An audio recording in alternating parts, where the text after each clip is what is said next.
Hola, buenos días, buenas tardes o buenas noches, en dependencia a la hora en que usted pueda conectarse y unirse a nosotros nuevamente para continuar con nuestro estudio en la palabra de Dios y especialmente, como lo estamos siguiendo en este caso, en nuestro canal de YouTube, Teologando, que estamos siguiendo esta serie que comenzamos recientemente en defensa de las doctrinas de la gracia. En defensa de las doctrinas de la gracia.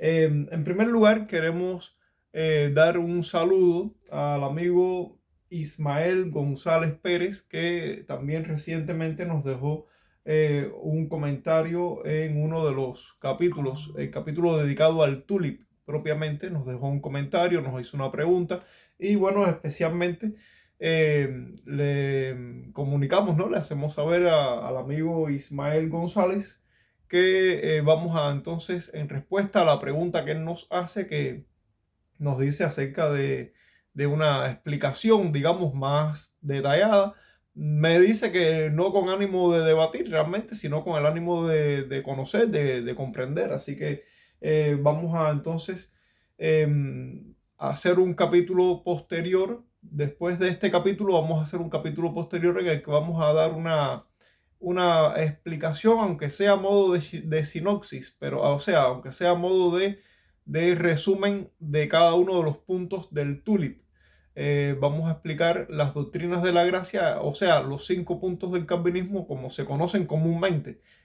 No es que el calvinismo tenga 5 puntos exclusivamente, pero a raíz de el concilio de Dordrecht que se llevó a cabo en Holanda, en la ciudad de Dordrecht, precisamente entre los años 1618 y 1619, específicamente noviembre de 1618 a marzo de 1619, pues allí se dio respuesta en ese concilio, en ese sínodo, se dio respuesta a la propuesta que trajeron los remonstrantes arminianos conforme a su petición, que era la de sustituir, la de cambiar 5 aspectos de la soteriología bíblica que tal y como se manejaba en la iglesia reformada de Holanda,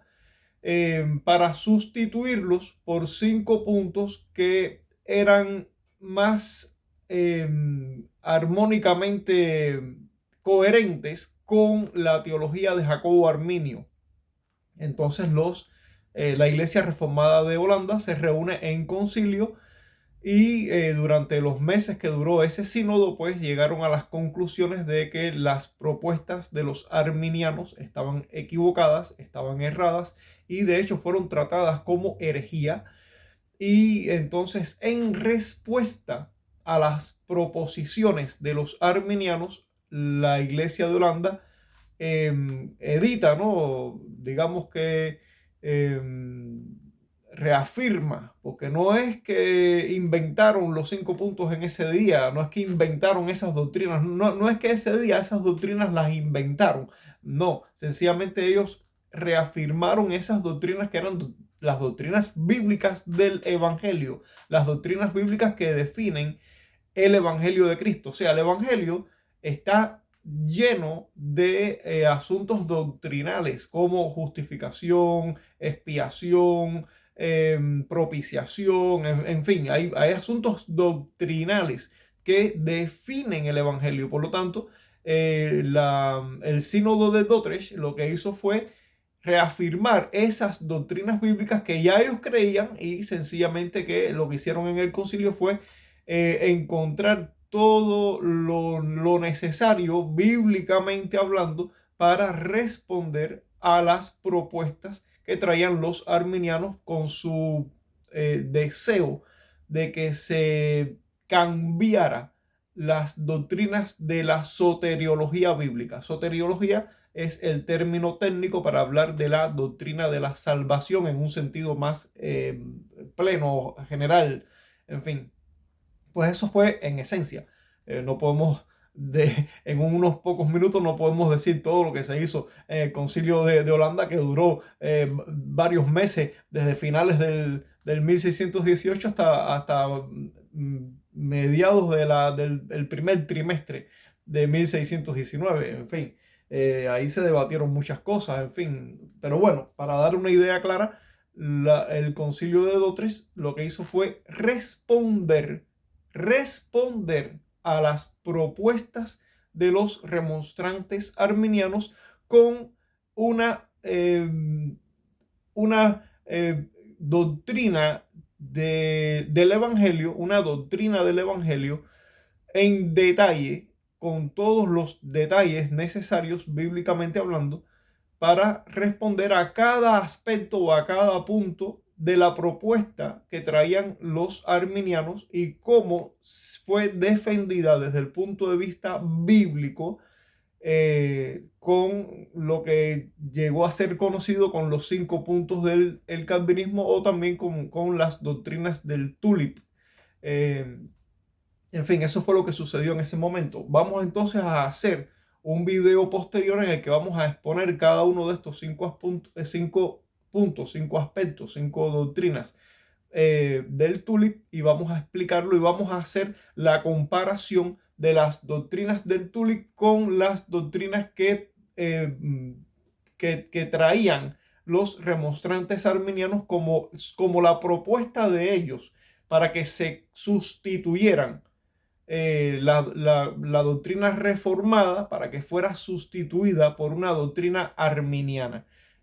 Pues bien, definitivamente eso no procedió, porque la doctrina arminiana no es coherentemente bíblica, en tanto que las doctrinas reformadas son esencialmente bíblicas.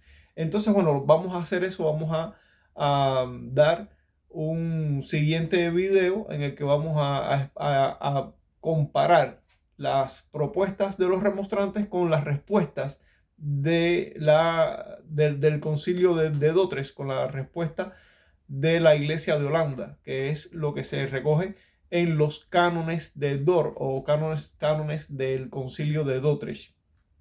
Entonces, hoy lo que vamos a hacer propiamente es revisar el párrafo número 3 de la publicación de Verum Argumentum. Recuerden que nos estamos refiriendo a esta persona con el nombre de ese seudónimo con el que aparece en su perfil de Facebook, porque no aparece un nombre personal, o sea, no sabemos cómo se llama esta persona. Solo aparece esta expresión, Verum Argumentum, así que bueno, nos estamos refiriendo a esta persona con el nombre de su seudónimo, Verum Argumentum. Y él ya dejó una publicación en su muro de Facebook, y nosotros ya hemos ido viendo en los videos anteriores el párrafo 1, el párrafo 2 de su publicación, y hemos ido respondiendo, hemos ido analizando y hemos ido viendo cómo hay mucha manipulación, también cómo hay mucha ignorancia, mucho desconocimiento, pero sobre todo mucha malicia también, porque la forma en que fue editada o que fue preparada la respuesta o sea, la publicación que hace Verum Argumentum, está toda llena de manipulación, toda llena de engaño, toda llena de omisión. O sea, hay toda una manipulación que se puede calificar perfectamente de maliciosa. Hay una publicación maliciosa que ataca frontalmente las doctrinas de la gracia. Ataca frontalmente las doctrinas de la gracia. Y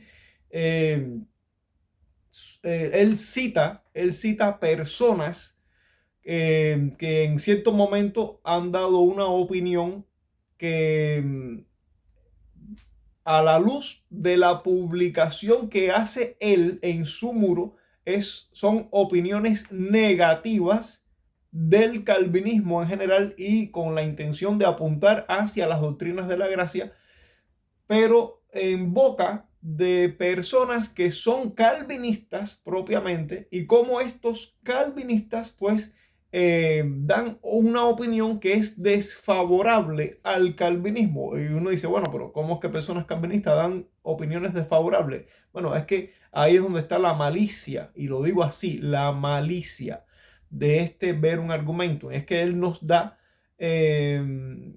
opiniones que están a medias, opiniones que están entrecortadas allí, es decir, sacadas de un contexto más general del cual él no nos da información de ese contexto, y en el caso donde nos da información, aún así nos da una versión, él nos presenta una versión de la opinión de estas personas que no es del todo sincera, no es una opinión del todo sincera, la manera en la que nos la presenta ver un argumento. O sea, no estoy diciendo que las personas que él citó no hayan sido sinceros en su opinión, en la opinión que dieron ellos. Ellos dieron una opinión y esa opinión fue sincera en ellos. Pero la forma en que ver un argumento hace la presentación de esas opiniones no es sincera. No es sincera. Y podemos decirlo porque está llena de manipulación, está llena de omisión, está llena de falsificación. O sea, la forma en que ver un argumento presenta la opinión de las personas que él cita en su contenido, en el contenido de su publicación, no es sincera.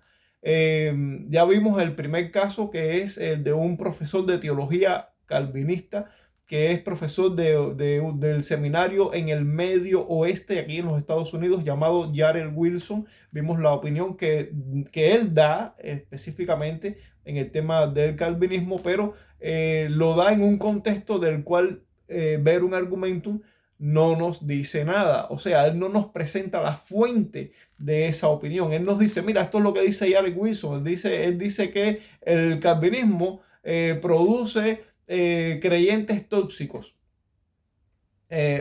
Bueno, asumimos que Jared Wilson dijo esas palabras, pero ¿en qué contexto las dijo?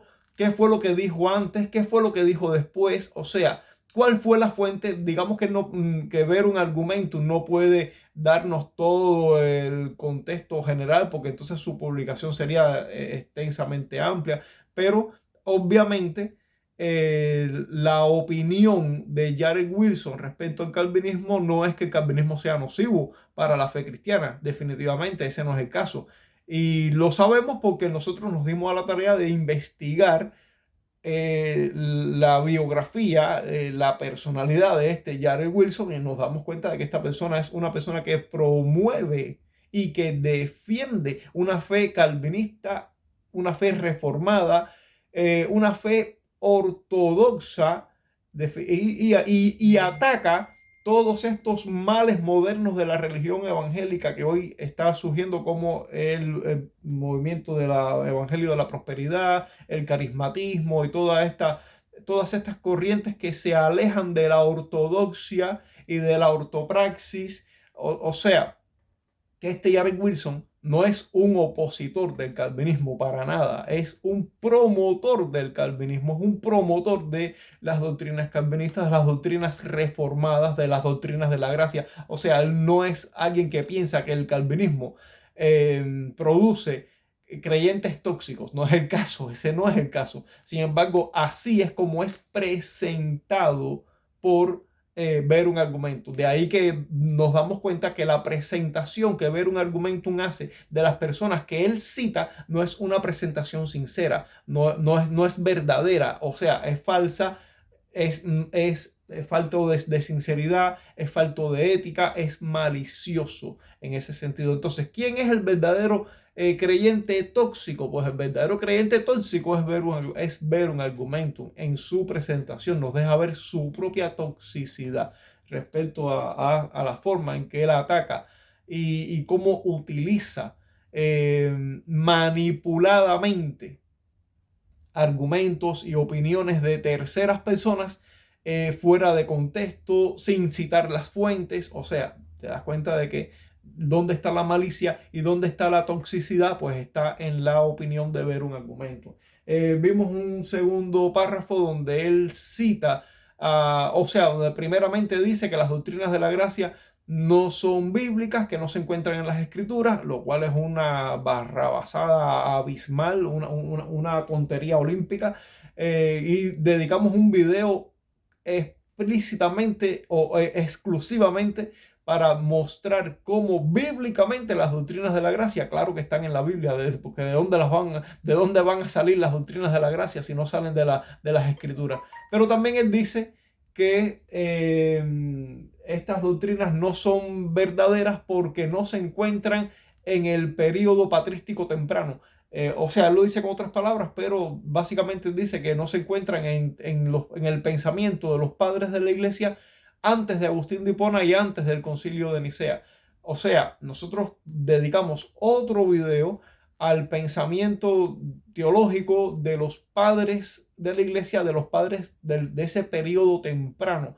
Y descubrimos una serie de cuestiones a las cuales los padres de la iglesia fueron entregados en la necesidad de la iglesia de ese periodo y que ciertamente esas doctrinas de la gracia no fueron desarrolladas detalladamente durante ese periodo porque la iglesia estaba enfrentando otro tipo de situaciones que ahora aquí no vamos a abordar todo lo que estaba pasando en la iglesia en ese tiempo porque para eso dedicamos un video específicamente para ese asunto.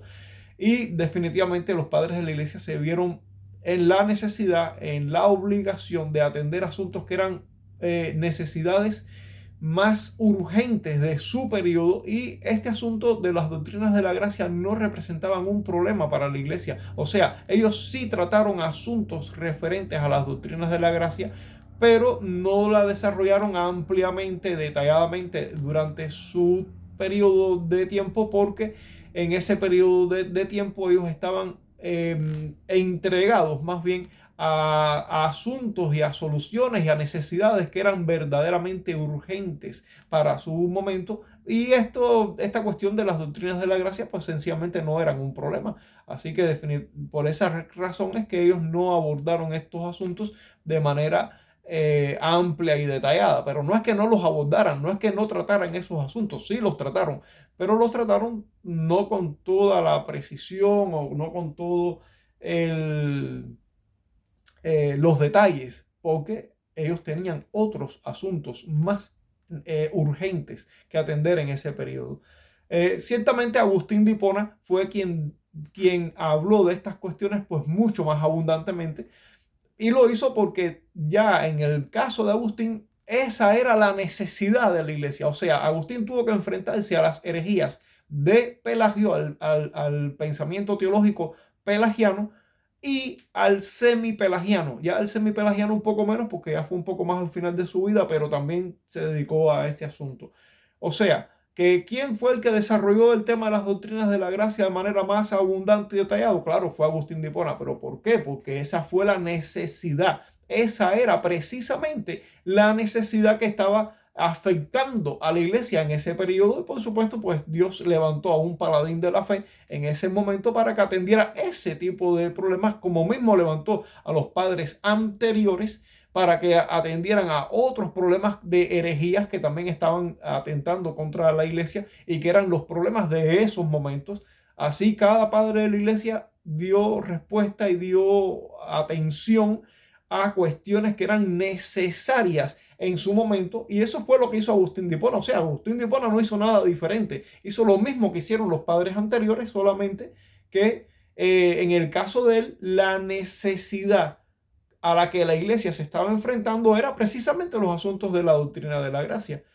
Entonces, ¿qué pasa con el concilio de Dotres? Pues que es lo mismo. Vuelve a suceder que la necesidad vuelve a aparecer, y entonces el concilio de Dotres se reúne para atender precisamente a esa necesidad. Y por eso es que en el concilio de Dotres, pues estas doctrinas pues aparecen nuevamente desarrolladas en detalle porque estaban atendiendo precisamente a ese problema. O sea, la iglesia de Holanda no se reunió en concilio porque disfrutaba hacer un concilio. No, no se reunieron porque tenían un disfrute por el concilio. No, se reunieron en concilio porque había un problema, porque había una necesidad, porque había una situación que atender, porque había un problema que resolver. Y eso fue lo que hicieron. Y así es como a lo largo de la historia de la iglesia, pues el pensamiento teológico doctrinal pues ha ido tomando forma, y nosotros somos hoy herederos de todas esas bendiciones pasadas. Y digo bendiciones porque a pesar de las cosas malas que pasaron, o sea, todas las herejías que aparecieron, y que los padres de la iglesia y otros creyentes pues dieron atención a esas cuestiones y dieron solución, pues nosotros hoy somos herederos de estas cosas. Nosotros hoy no tenemos que descubrir nada. Sencillamente ya en el periodo histórico anterior a nosotros, pues todas esas cuestiones ya aparecieron, ya se trataron, ya se solucionaron, y nosotros solamente tenemos que aprovechar todo ese conjunto, digamos, de todo ese contenido de enseñanzas que ya la tradición de la iglesia nos ha dejado, para que nosotros sepamos cuando aparece una herejía, que normalmente ya las herejías que aparecen no son nada nuevo, son sencillamente repeticiones de antiguas herejías, quizás con algunas modificaciones modernas porque se ajustan, se adaptan a los tiempos nuestros. Sí, sucede, pero ¿a qué tipo de herejía usted se va a enfrentar hoy que ya no haya aparecido en tiempos antiguos? No hay ninguna herejía nueva. Sencillamente no hay ninguna herejía nueva. Todas las herejías que la iglesia enfrenta en los tiempos modernos son cuestiones que ya pasaron en los tiempos pasados.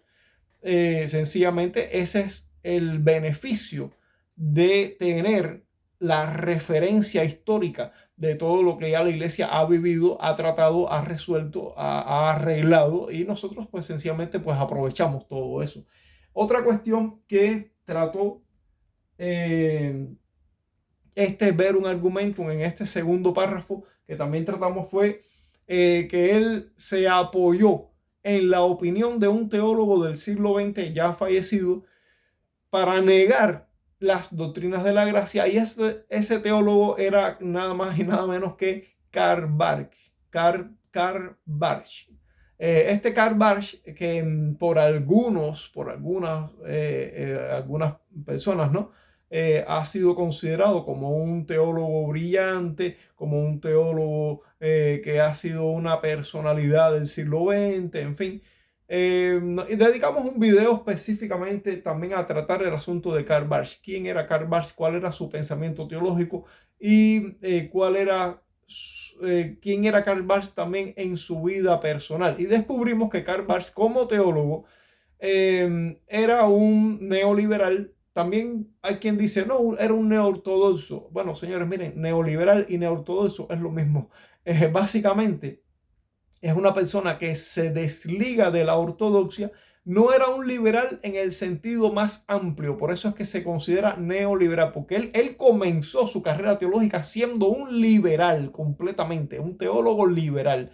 Pero cuando sucede que llega a la Segunda Guerra Mundial y hay una serie de situaciones que afectaron tremendamente al ser humano en ese periodo, pues él como que tomó algunas reconsideraciones al respecto y asumió que la teología liberal, en el sentido este más amplio a la cual él pertenecía, como que no respondía a todas las necesidades del alma humana, y él entendía que tenía que hacerse un cambio al respecto. Así que él cambió de posición y se salió de las filas de los liberales, pero nunca ingresó en la fila de la teología ortodoxa, nunca entró en la fila de la teología, no vamos a decir fundamentalista, pero sí de esa teología clásica y ortodoxa. No, él no ingresó ahí. ¿Qué tomó él? Él tomó una especie de postura media, pero una postura media que estaba más cerca, mucho más cerca del pensamiento liberal que del pensamiento ortodoxo. De hecho, ¿quién era Karl Barth en su pensamiento teológico? Un hombre que creía que la Biblia no era o que la Biblia no es. Claro, en el caso de él ya él es fallecido, pero en su momento lo que él creía que la Biblia, el libro como tal, todo su contenido, que la Biblia toda no es palabra de Dios. Él consideraba que la Biblia era un contenido general que contenía, valga la redundancia, era que la Biblia contenía palabras de Dios. O sea, él decía, en la Biblia hay contenida palabras de Dios, pero no es que toda la Biblia sea palabra de Dios, no, la Biblia como tal, en su totalidad, no es palabra de Dios. En la Biblia se contienen algunas palabras de Dios. Hay algunas palabras en la Biblia que son palabras de Dios, pero fuera de esas pocas palabras de Dios que usted puede encontrar en la Biblia, el resto es material humano y no es palabra de Dios. Ese era el pensamiento, esa era la base de la teología de Karl Barth. Y en ese teólogo es en el que se apoya ver un argumentum para decirnos que las doctrinas de la gracia no son bíblicas, porque Karl Barth dice que no son bíblicas. Karl Barth, el que creía que la Biblia no es palabra de Dios. Pero además Karl Barth era un universalista. Un universalista es alguien que cree que todo el mundo va a ser salvo, todo el mundo, que no va a haber condenación final, que no va a haber juicio, que no va a haber castigo, que todo el mundo se va a salvar, todo el mundo, nadie va a ser condenado, con ningún impío se va a perder, nada. Eso era otro aspecto teológico de el pensamiento de Karl Barth. Y en ese Karl Barth es en el que se apoya ver un argumentum para decirnos que las doctrinas de la gracia no son bíblicas, porque Karl Barth dice que no son bíblicas. Karl Barth, nada más y nada menos que Karl Barth, el universalista, el teólogo neoliberal y el que cree que la Biblia no es palabra de Dios. Ese teólogo es el teólogo referente de ver un argumentum para decirnos a nosotros que las doctrinas de la gracia no son bíblicas. Además descubrimos que Karl Barth era un adúltero, pero un adúltero como difícilmente encontramos algunos, increíblemente, porque estamos hablando de un teólogo, estamos hablando de una persona que es un maestro de la iglesia, o sea, supuestamente debería ser un maestro de la iglesia. ¿Y quién es este teólogo en su vida personal? Bueno, este teólogo en su vida personal era un adúltero que llevó su grado de adulterio a los niveles de cinismo más grande que alguna persona jamás pudiera hacer. Porque ¿cuántas personas adúlteras hay en el mundo? Sí, con seguridad que hay muchas personas adúlteras. ¿Cuántas personas cometen adulterio dentro de las filas del cristianismo? Sucede, sí, ahí pasa. Incluso pastores y otras personas sucede que líderes prominentes han caído en esa desgracia, lamentablemente. Pero incluso los que han caído en esa desgracia lo hacen en oculto. Lo hacen en oculto porque ellos entienden que eso está mal. Ellos entienden que no está bien. Pero este Karl Barth, ¿qué hizo? Él llevó a su amante, llevó a la mujer con quien él estaba viviendo en adulterio, la llevó a vivir a su casa, bajo el mismo techo con su esposa. Obligó a su esposa a convivir con la amante de su esposo, o sea, a Nelly, que era la esposa de Karl Barth. Karl Barth obligó a Nelly, su esposa, a convivir con la amante de él. Eso, y prolongadamente, al punto de que incluso le negó a su esposa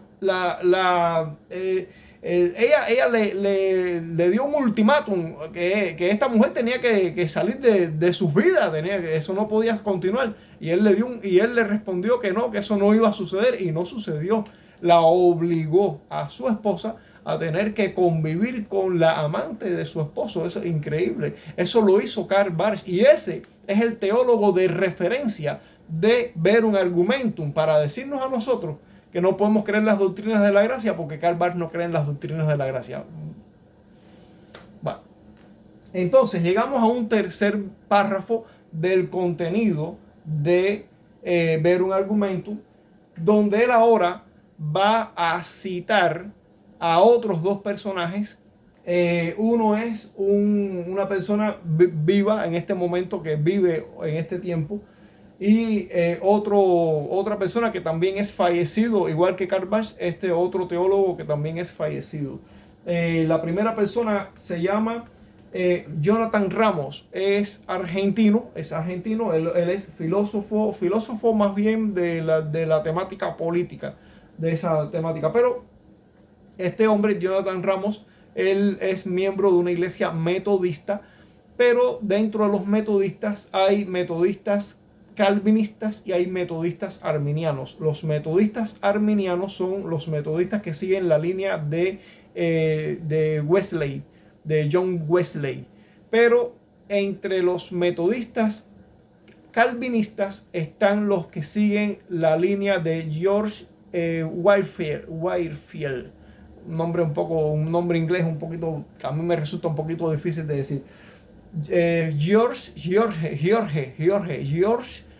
Whitefield, un apellido así que discúlpenme mi mala pronunciación del inglés, eso para mí es un poco difícil, pero bueno, George Whitefield, vamos a llamarle así, George Whitefield era metodista igual que Wesley, pero era calvinista, y hay metodistas calvinistas y hay metodistas arminianos. Ahora, Jonathan Ramos es un metodista calvinista. Él es apologista, es filósofo, él más bien dedicado a la rama de la política, la guerra contracultural de nuestros tiempos, en fin. Es apologista también, en fin.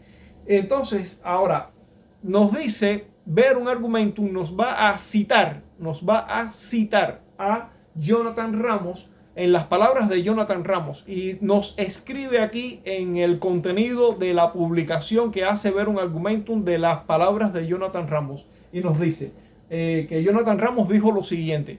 Escuchen, estas son las palabras que nos dice ver un argumentum, las palabras que nos dice ver un argumentum, citando a Jonathan Ramos. O sea, Jonathan Ramos supuestamente dijo esto que voy a leer ahora. Son las palabras de Jonathan Ramos citadas por ver un argumento. Ahora, dice Jonathan Ramos, recuerden que esta es la versión que nos da ver un argumento. Esta es la versión de ver un argumento acerca de las palabras que nos da Jonathan Ramos. Dice Jonathan Ramos según la versión de ver un argumento. Yo identifiqué la tradición reformada con la forma más pura del protestantismo, pero se me fue desdibujando. Ese Dios calvinista es un Dios tan implacable, tirano y terrible en muchos aspectos que cuesta verlo como un amigo o compañero.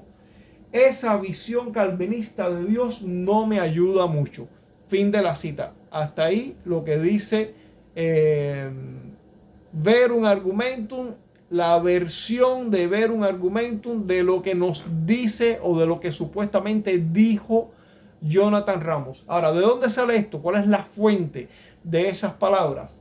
Está en un video de YouTube, un video del canal de YouTube, un video del canal de Jonathan Ramos. O sea, Jonathan Ramos tiene un canal de YouTube. Lo mismo que ahora estoy haciendo yo, Jonathan Ramos tiene su canal de YouTube. Y eso lo dijo Jonathan Ramos en su canal de YouTube. El video se llama Mi crisis de fe. ¿En qué consiste? Jonathan Ramos se confiesa. Así se llama el video. Si lo quieren buscar, yo después en la descripción de este video, en las descripciones voy a dejar la referencia para que el que quiera buscar el video, que lo vea. En fin, eso es público, eso está ahí publicado para que todo el mundo lo pueda ver. Ahora, ¿qué hice yo? Bueno, pues yo fui a la fuente y revisamos, ¿no? ese video. Y entonces yo me tomé el trabajo de grabar. Claro, no podía grabar el video entero. Todo el video es muy largo, más de 1 hora. Así que yo grabé el segmento donde Jonathan Ramos dice estas palabras. Pero ahora vamos a escuchar no la versión de ver un argumento acerca de lo que dijo Jonathan Ramos, sino vamos a escuchar a Jonathan Ramos mismo diciéndonos lo que él dijo literalmente de su propia boca.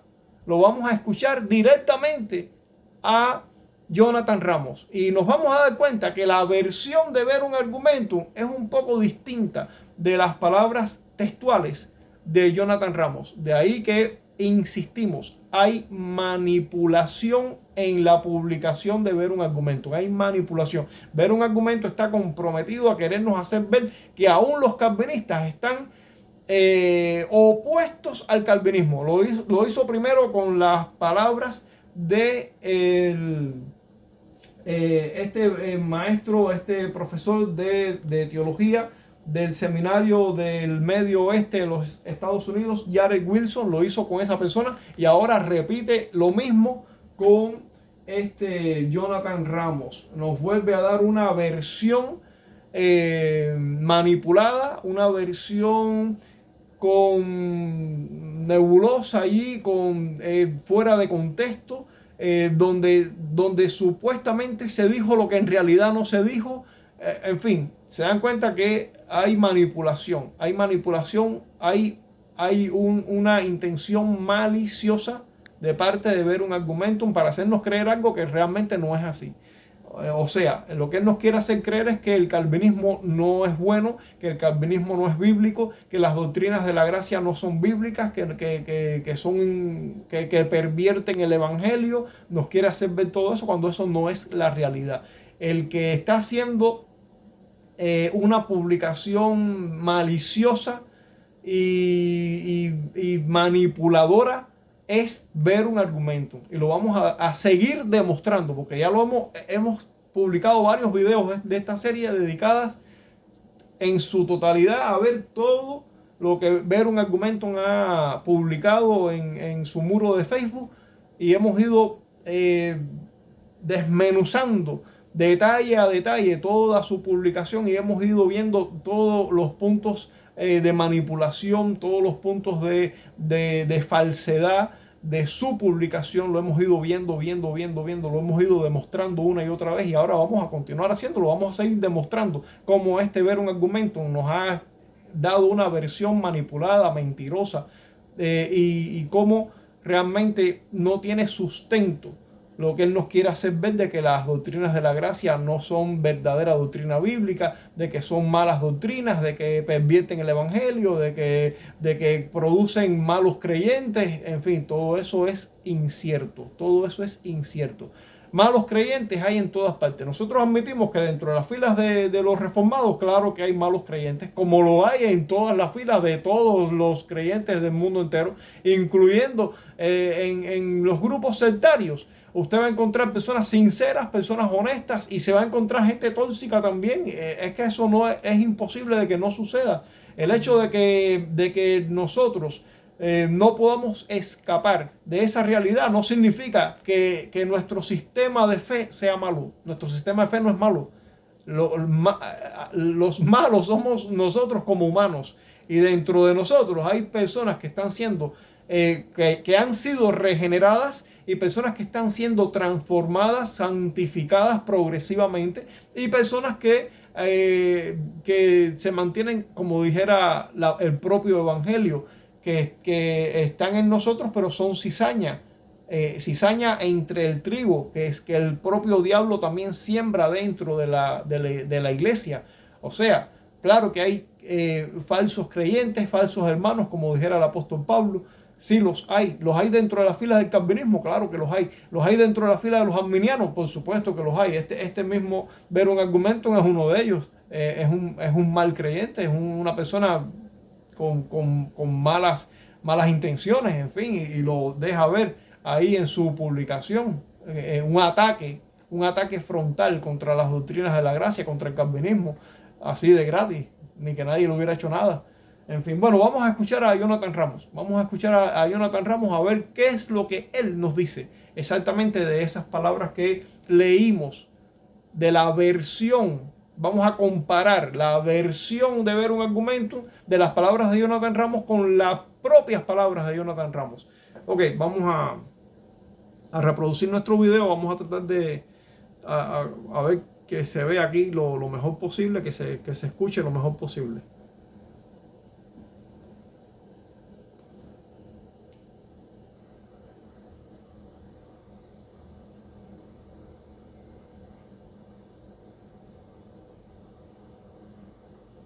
Por mi propia persona comencé a armarme un Dios muy extraño, porque en general cuando uno crea un Dios a su imagen y semejanza, crea un Dios que lo aplaude, a un Dios que lo legitima, a un Dios que lo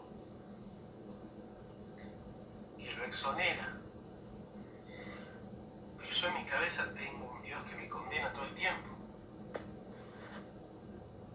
Y hay un amigo mío, que es mi mejor amigo, que me conoce más que nadie, y él, de verdad, ya me conoce muchísimo, se llama Nicolás.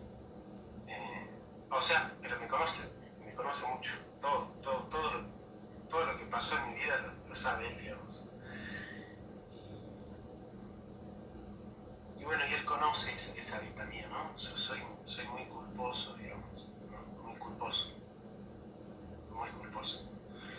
Es decir, yo cometo un error, un pecado, y bueno, me torturo demasiado por mis errores. Y eso tiene que ver mucho con el narcisismo también, ¿no?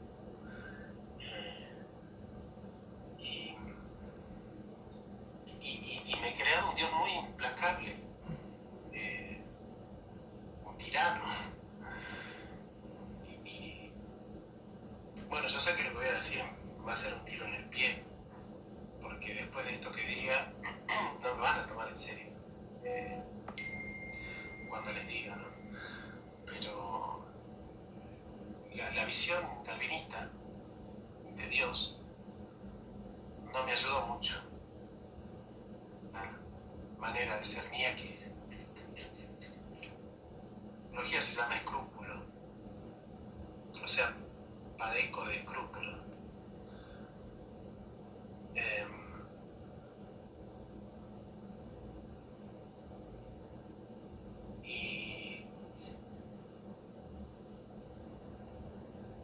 Y ese Dios calvinista, que es un Dios terrible en muchos aspectos, o muy inescrutable, ¿no? Muy tan trascendente que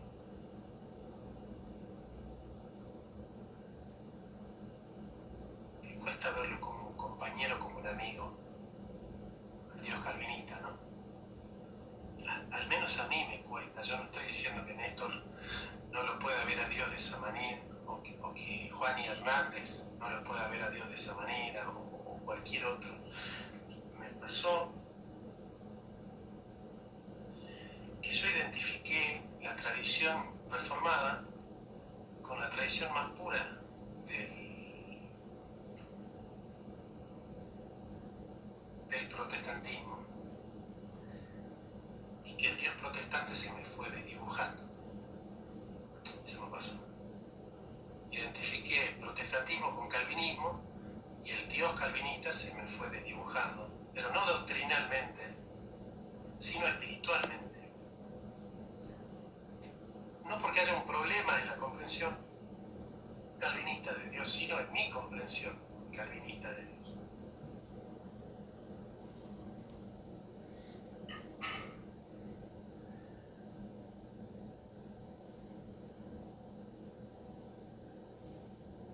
Ok, aquí vimos entonces las palabras de Jonathan Ramos.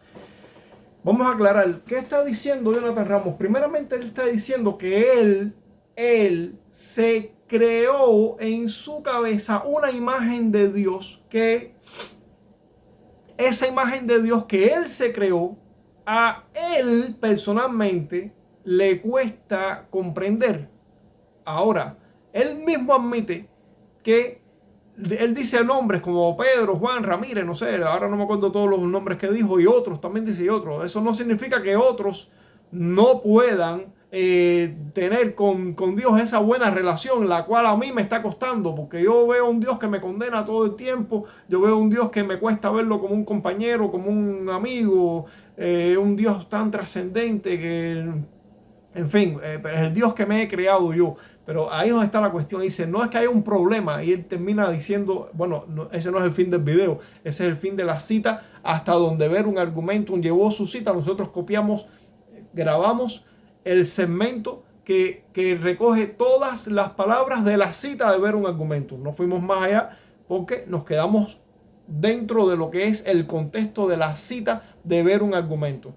Y nos damos cuenta de que hay incoherencia entre lo que nos dice, o sea, la versión que nos presenta ver un argumento con la versión que nos da el propio Jonathan Ramos acerca de lo que son sus propias palabras. En fin, que no es, porque ver un argumento nos está intentando decir que Jonathan Ramos, siendo calvinista, siendo apologista, siendo reformado, que Jonathan Ramos termina desilusionándose, viendo a este Dios como a un tirano implacable, como alguien que no puede verse, imposible de verlo como un compañero, un amigo. Pero el propio Jonathan Ramos nos está diciendo que él está pasando por una crisis de fe.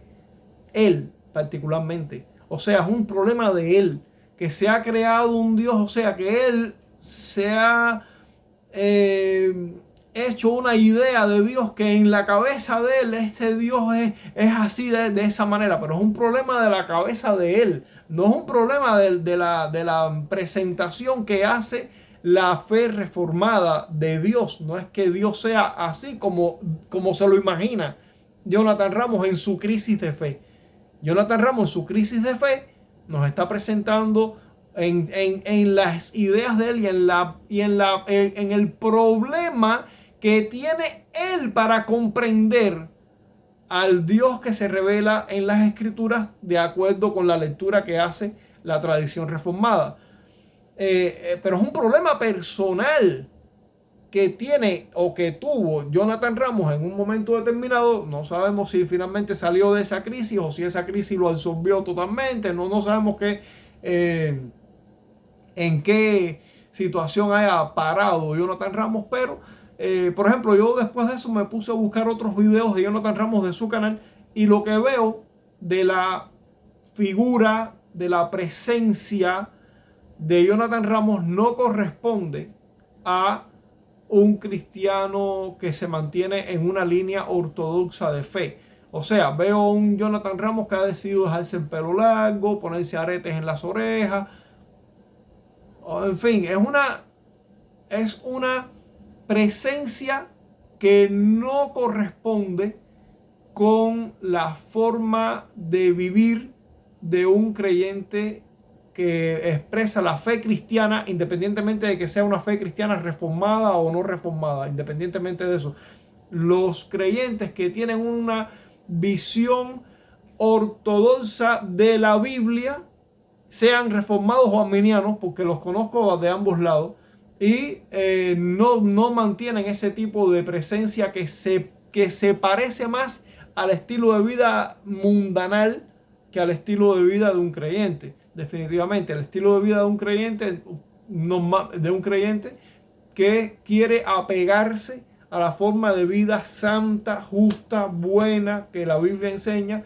Ya digo, independientemente de que sea reformado o no, no tiene esa presencia. En los videos que son más recientes de Jonathan Ramos, lo que veo es un hombre que en su presencia física no tiene apariencia de un creyente que se mantiene activo y firme en la fe cristiana, creciendo en la santidad, creciendo en la santificación. Esa no es la apariencia que él nos brinda. O sea, mi opinión, de acuerdo a lo que puedo ver de Jonathan Ramos en sus publicaciones, es que él se ha ido alejando de la fe bíblica y de la fe ortodoxa.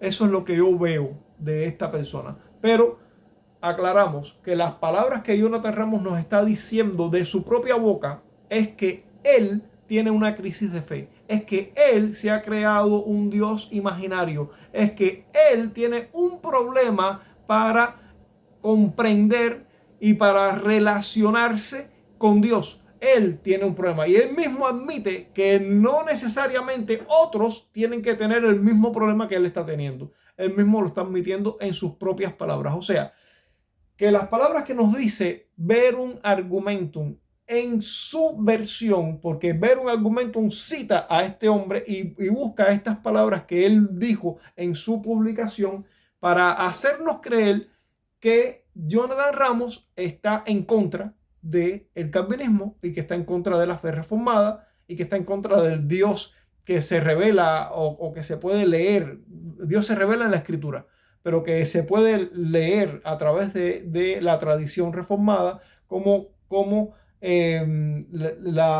la intención de ver un argumento es hacernos creer que Jonathan Ramos, a pesar de ser calvinista y apologista y todo lo que quiera que sea, que está en contra.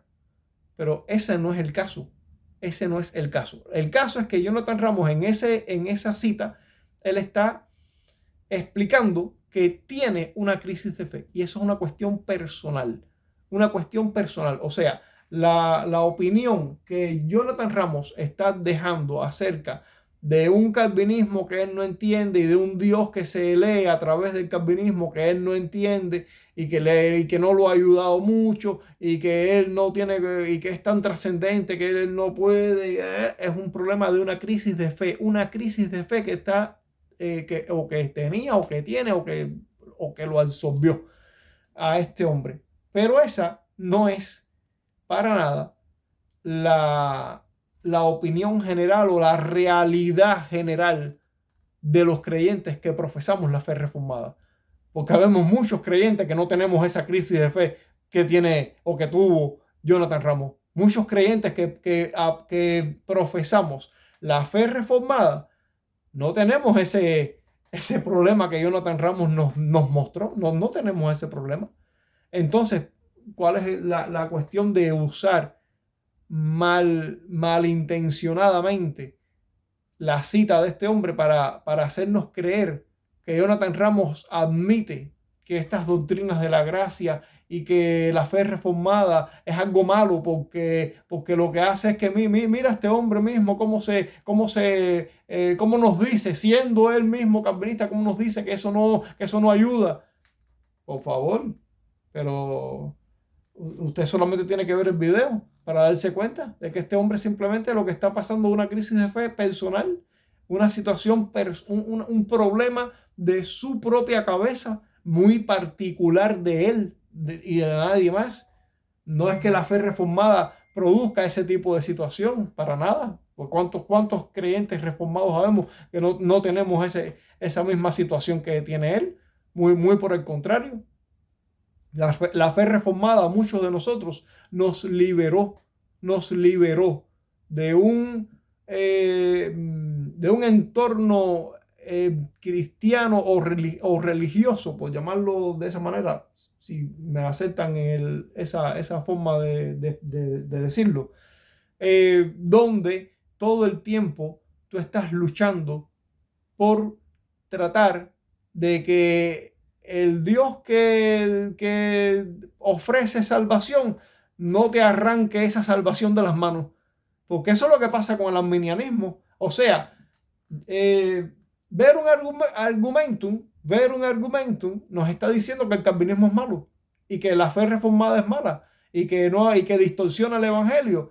Pero la realidad de la fe arminiana, de la lectura arminiana de la fe o la lectura arminiana del evangelio, te encuentras con un Dios con el que te ofrece salvación, pero al final depende de que tú tengas la suficiente competencia para llegar a esa salvación y no perderla. Pero eso que te dice que tú como pecador que eres, sí, porque tú eres un pecador y eso yo espero que lo tengas bien claro. Depende de ti que tú finalmente seas salvo. No depende de ti, que Dios ya te lo ofreció. A ver, como que Dios hizo lo que había que hacer y ahora te lo ofrece. Ahora como que, bueno, ahora tu problema, esa es la fe arminiana. Ahora tu problema Yo te lo di, yo fui bueno contigo, te lo di. Ahora lo que tú hagas con eso, o si lo mantienes o no lo mantienes, bueno, ahora es asunto tuyo. Ahora no, ya por mi parte, ya, o sea, estoy parafraseando, ¿no? ¿Cómo sería la versión de la fe arminiana? Dios te dice, ya, por mi parte yo ya lo hice todo ya. Ahora depende de lo que hagas tú. Ahora depende de lo que hagas tú. Si llegas o no, si te salvas o no, si te salvas o te condenas, ahora es asunto tuyo. Pero tú como pecador todos los días, tú tienes entonces que luchar con que tu pecado no te traicione lo suficiente como para perder esa salvación. Y si pierdes la salvación o si te consideras que hayas perdido la salvación, ¿qué esperanza tienes de volverla a recuperar? Y si la recuperaras, ¿qué esperanza tienes de que no la volverás a perder?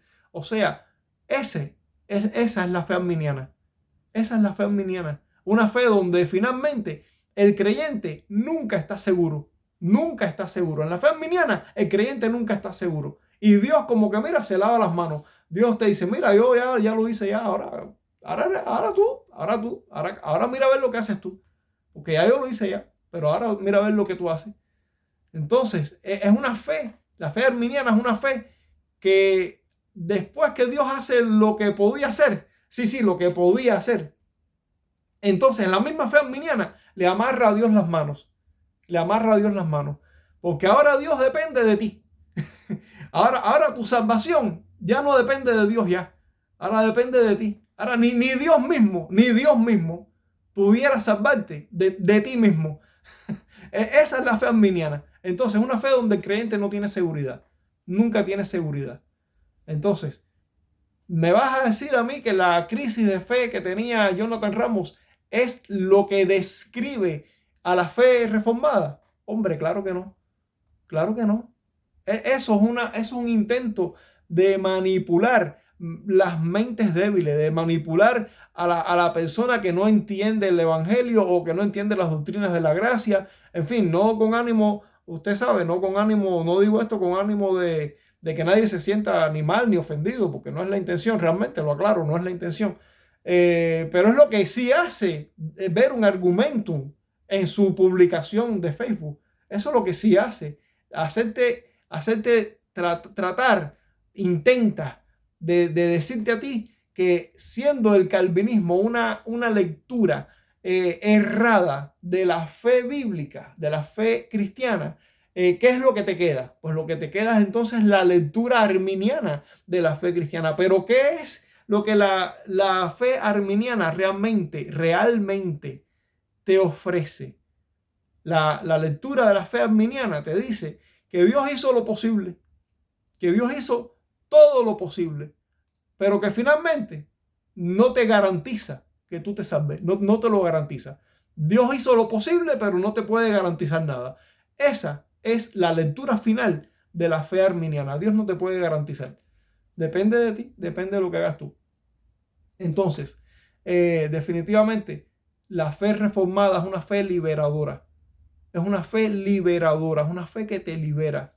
La fe reformada te libera de ese tipo de pensamiento, te libera de estar todos los días con la angustia de si hoy podré agradar a Dios o no, de si hoy mi salvación seguirá conmigo o no.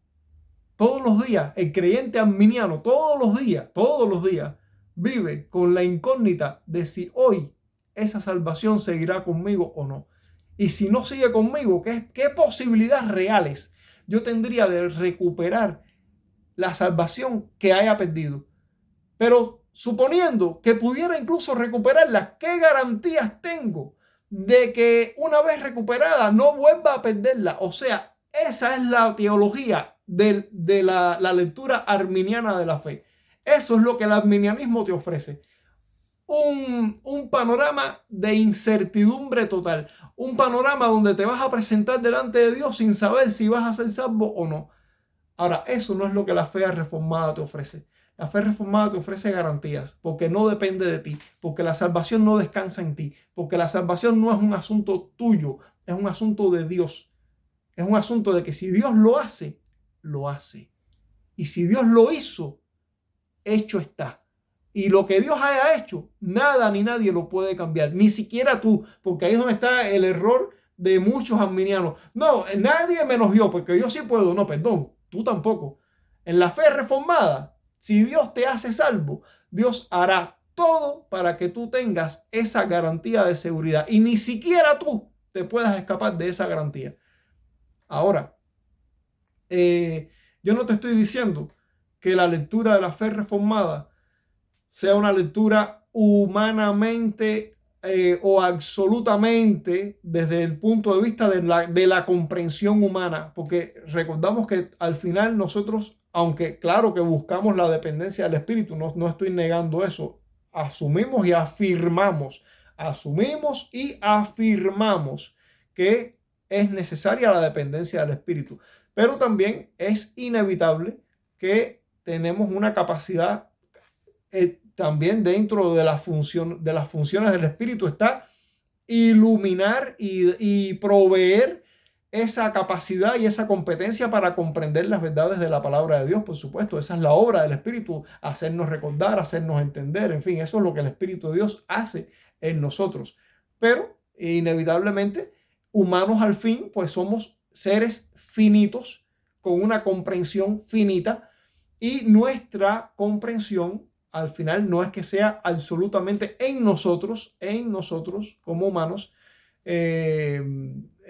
perfecta. Nuestra comprensión final de todas las cosas, de todo lo que la Biblia enseña, e incluso de algunos misterios que aún permanecen en las Escrituras, no es que sea perfecta. No tenemos eso. La versión reformada no es que sea una lectura perfecta en el sentido o visto desde el punto de vista de la comprensión humana. Desde el punto de vista de la comprensión humana, la versión o la lectura reformada de la fe, pues también tiene sus lagunas, no es que no las tenga. Pero la cuestión está que cuando usted compara la versión arminiana con la versión reformada, a pesar de las lagunas que puedan haber, y que de hecho las hay, en ambas lecturas, la versión reformada es infinitamente superior. La versión reformada es absolutamente superior a la versión arminiana. Definitivamente, no hay discusión de eso. Es imposible que la versión arminiana sea mejor. No puede serlo. Desde el momento que la versión arminiana no te ofrece garantías, te deja en las manos de tu libre albedrío y de tus miserables competencias. De tus miserables competencias. Te deja en esas manos. En tanto que la versión reformada de la fe, una vez que tú conscientemente has abrazado la fe en Cristo, las promesas de Dios son sí y amén. Sí y amén. En Cristo todas las promesas son sí y amén. Y en eso descansa el creyente reformado, en las promesas de Dios que son sí y amén. No es que no nos esforcemos por una vida que agrade a Dios, porque ese es entonces el otro error de los arminianos. El otro error arminiano es que piensa que el calvinista cree que puede vivir tranquila y placenteramente sin preocuparse de la vida santa, de la vida justa, de las buenas obras, de todo lo que Dios demanda y exige y de todas las cosas que son obvias, que pertenecen a la fe, y que no pasa nada.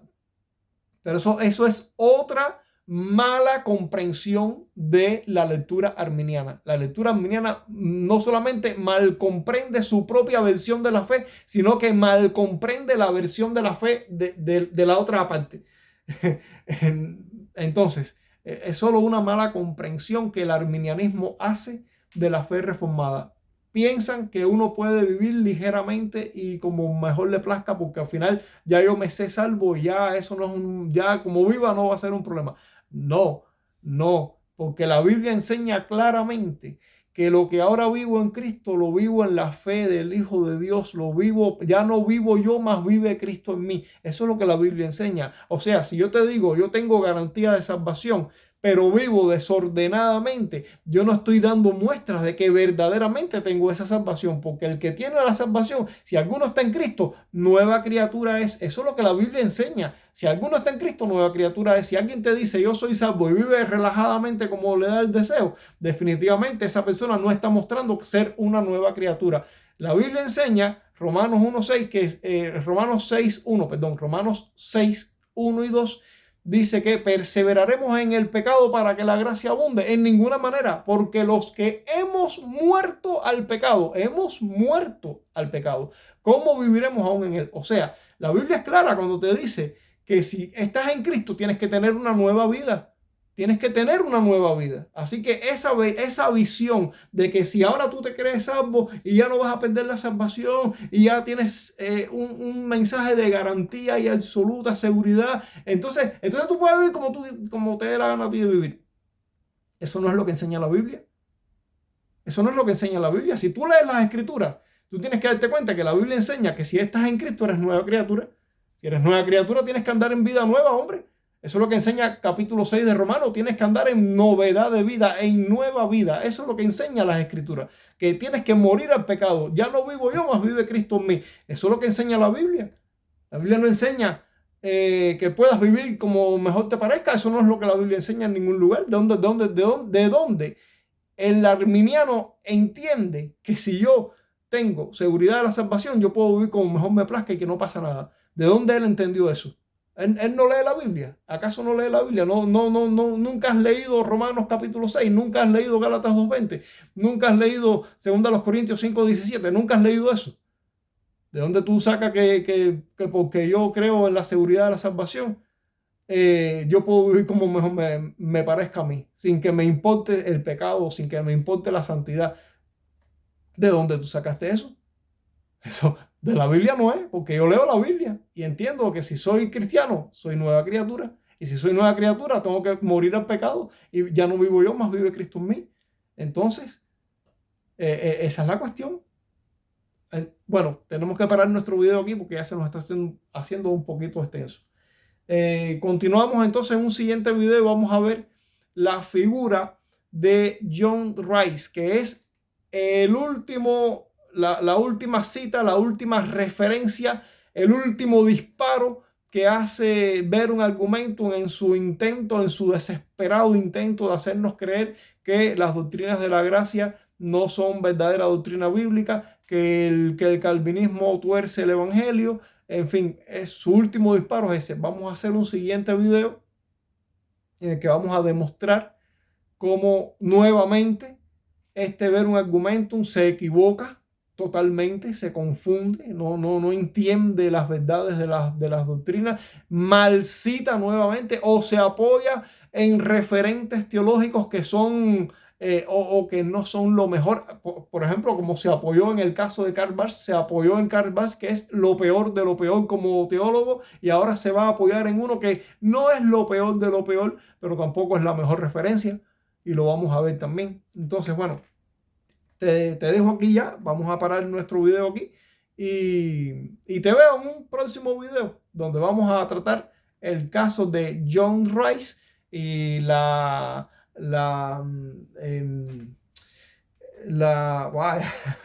y el comentario, la cita que hace ver un argumentum de este hombre, y vamos a hacer lo mismo que hemos hecho, lo mismo que hicimos con Karl Barth, lo mismo que hicimos ahora con Jonathan Ramos, lo mismo que hicimos con Wilson, lo mismo que hicimos con todas esas citas que nos presentó ver un argumento y cómo descubrimos que fueron mal citadas o que fueron, que fueron imprecisas o que fueron maliciosamente manipuladas para tratar de decirnos lo que en realidad no dijeron. En fin, todo eso lo hizo ver un argumento y nosotros lo hemos desmenuzado todo, y lo vamos a hacer una vez más con su última referencia. Terminamos aquí en este momento. Te agradezco tu paciencia y espero verte en un siguiente video. Dios te bendiga.